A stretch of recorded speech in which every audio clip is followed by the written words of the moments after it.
À Angkor, au Cambodge, non loin du célèbre temple d'Angkor Wat, l'INRAP a réalisé en 2014 une campagne de fouilles archéologiques pour la 4e année consécutive. Mené sur l'emprise de l'aéroport international de Siem Reap, ce projet de fouilles préventives fait l'objet d'un partenariat privilégié entre l'autorité Apsara, chargée de la protection des sites, l'Institut national de recherche archéologique préventive et la société Vinci Airports.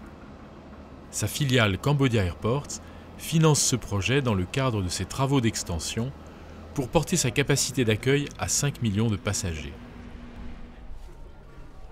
Conduites par une équipe franco-khmère, ces fouilles à grande échelle cherchent à préciser la vie et l'organisation de l'espace foncier autour de complexes religieux de la périphérie d'Angkor.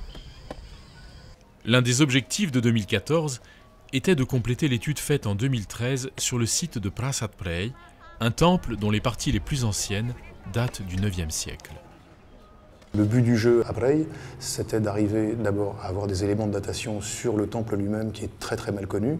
Au-delà de ça, le contextualiser en étudiant le village angkorien qui se développe tout autour. Et ce qui motive ce projet, c'est avant tout l'étude des habitats anciens autour de ces monuments, parce qu'on les connaît très mal. Il y a eu très peu de fouilles sur ce genre de choses. Puis ce qui est absolument passionnant, ce sont les tertres qui sont en périphérie de ces temples et sur lesquels étaient installées les maisons et sur lesquels vivaient les gens. Et c'est là qu'on trouve le plus d'informations effectivement sur leur vie quotidienne, sur leurs habitudes, sur plein de choses. C'est avec la terre des bassins creusés dans le sol que les anciens Khmers ont élevé ces petits tertres au-dessus des rizières pour y installer des maisons fermées sur elles-mêmes, plantées d'arbres fruitiers, avec un potager. Sur ces tertres toujours habités, la céramique retrouvée lors de petits sondages a permis aux archéologues de remonter jusqu'au Xe siècle pour les périodes d'occupation les plus anciennes. Ça c'est du chinois. Il y a des gens riches sur ce tertre. Dans ces niveaux, on a quand même pas mal de pièces d'importation. Les empreintes de poteaux retrouvées dans le sol correspondent à d'anciennes maisons angkoriennes sur pilotis. Ce sont les seules traces laissées par ces constructions en matériaux périssables. La maison ne se résume pas à la maison en tant que telle, c'est une maison cour.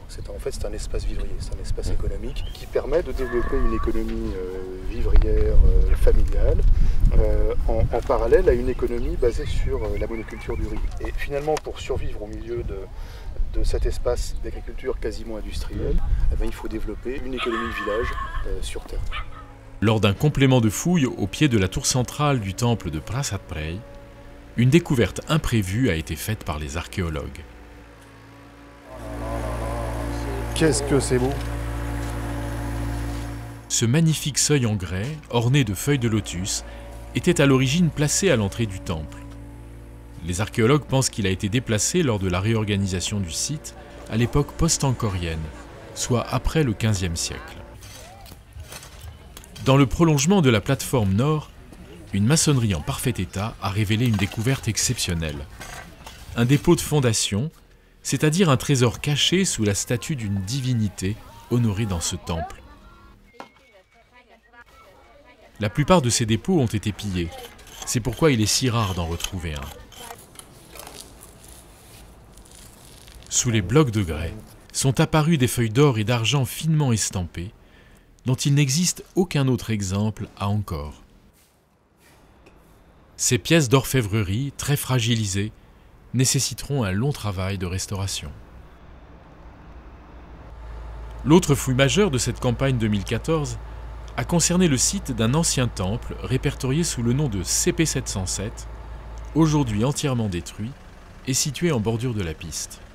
Son accès a nécessité la fermeture de l'aéroport et obligé les archéologues à fouiller la nuit. En 1966, des travaux d'agrandissement de la piste avaient révélé une quarantaine de statues en bronze représentant des divinités khmères. L'objet de cette fouille nocturne était de retrouver des indices liés à cette fabuleuse découverte qui est conservée au Musée national de Phnom Penh.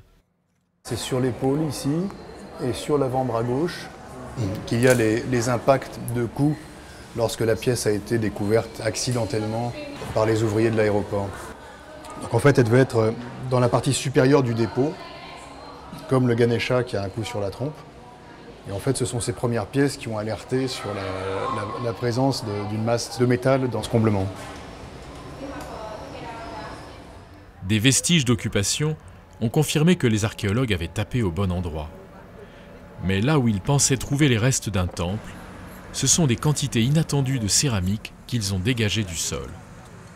Un fragment de réchaud. Il faut imaginer 3 pointes opposées, il y a le feu, enfin la braise au milieu, puis on pose les gamelles dessus. Ah, ça sort. Au cours du décapage, sont apparues des empreintes de poteaux qui devaient supporter des constructions en bois. Ces trous de poteaux sont associés à des quantités très abondantes de matériel archéologique, donc de céramique en l'occurrence, caractéristique d'un site de consommation, d'un habitat.